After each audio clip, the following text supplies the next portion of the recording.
Ryan couldn't understand her silence. Every morning, he woke up to the same routine.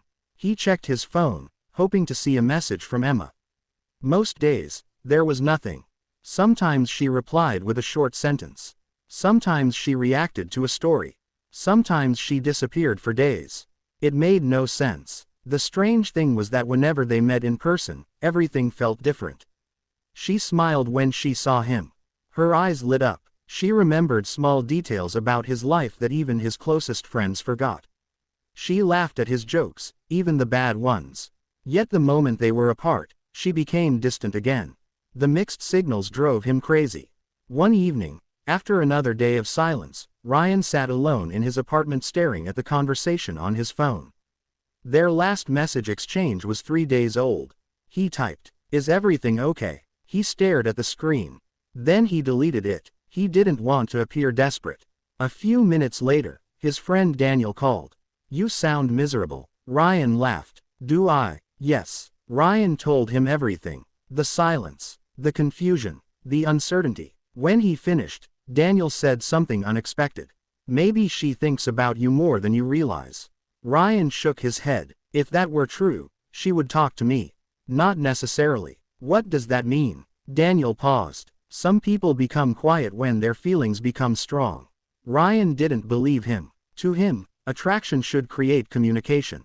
If someone liked you, they should talk more, text more, reach out more. That seemed logical, but emotions were rarely logical. The following week, Ryan and Emma attended the same birthday party. As soon as she arrived, Ryan noticed something. She searched the room, not casually, not randomly. Her eyes moved from face to face until they landed on him.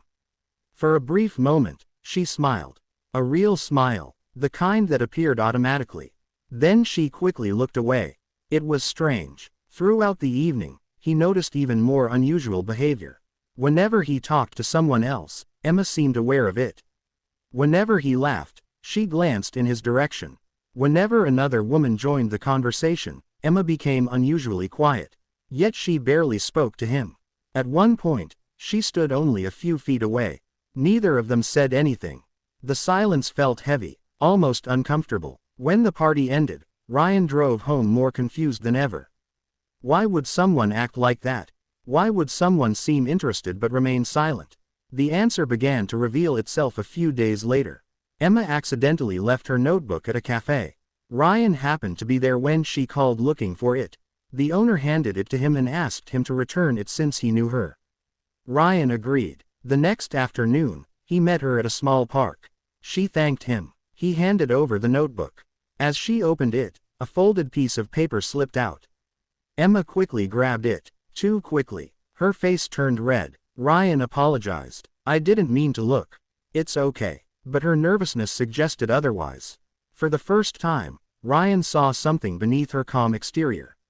Fear. Not fear of him. Fear of being seen. Fear of being understood. Fear of revealing what she truly felt. As they sat on a bench, the conversation slowly became more personal. They talked about work, family, dreams, childhood memories. Hours passed. Eventually Ryan asked the question that had been bothering him for months. "Can I ask you something?" Emma nodded. "Why do you become so quiet sometimes?" The smile disappeared from her face. For several seconds she said nothing. Then she looked toward the lake. "When I care about someone, I overthink everything." Ryan listened carefully. "What do you mean?" "I mean every word feels important." She laughed softly. "I replay conversations in my head." Ryan remained silent. She continued. "I worry about saying the wrong thing.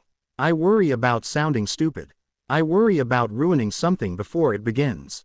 The honesty surprised him. For the first time, her silence started to make sense. It wasn't indifference. It wasn't lack of interest.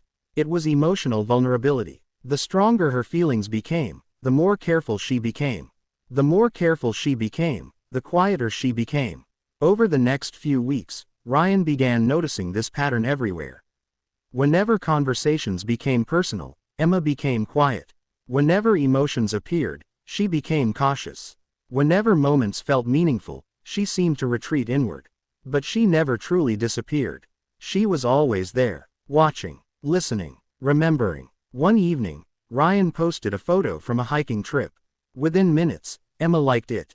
Not unusual, but later he noticed something interesting. She had viewed every story he posted. Every single one, sometimes within seconds, sometimes late at night, sometimes early in the morning. Silent attention, constant presence, no words, yet undeniable interest. Ryan started understanding something many people never learn. Silence doesn't always mean absence. Sometimes silence is another language. A language spoken through actions rather than words. Weeks turned into months. Their connection slowly grew. Not dramatically. Not like a movie. Gradually. Naturally. One rainy afternoon, they found themselves sitting inside a small bookstore cafe. The rain tapped gently against the windows. The atmosphere felt peaceful. Emma stared at her coffee. Ryan looked at her. You know something. What? I used to think your silence meant you didn't care. Emma smiled sadly. A lot of people think that. Then what does it mean? She took a deep breath. It means I care more than I know how to express. The words stayed with him. Because they felt true. Not only for Emma, but for many people. Some individuals communicate openly. Others communicate carefully. Some reveal their hearts immediately.